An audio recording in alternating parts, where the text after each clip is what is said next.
Good morning mga kakukak. Ang ganda naman ng araw ko. Dahil dumating na naman yung mga supply ko galing ng Lapinig. Doon pala kami kumukuha sa Lapinig kada Sir Ryan and Sir Jason. Salamat po sa inyong dalawa. Sa ngayon po, ito na naman ako nag-aayos ng mga supply ko. Alam niyo mga kakukak, ito ginagawa ko. Araw-araw ganito po.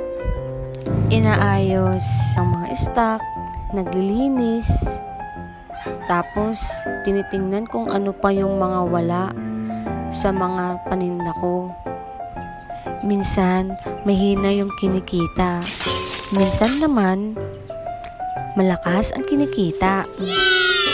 Alam niyo, malaking bagay na to sa akin kahit maliit lang. Kasi malaking tulong na to sa amin sa pang-araw-araw.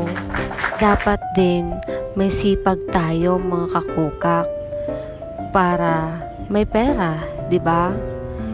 Pero kung wala kang sipag at wala kang tiyaga, ano na lang to mga kakukak, paggising mo ng umaga, nakamukmuk ka lang at naghihintay ka lang ng pera.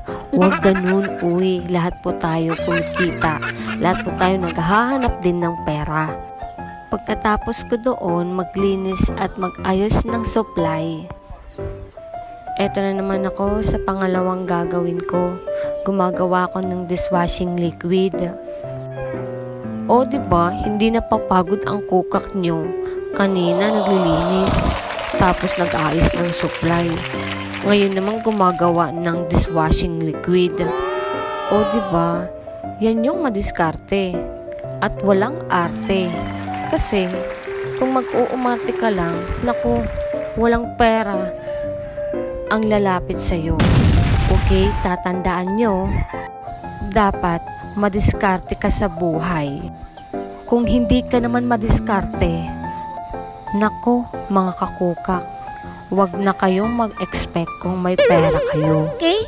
Bye! Thank you for watching. Please like and subscribe and click the notification bell.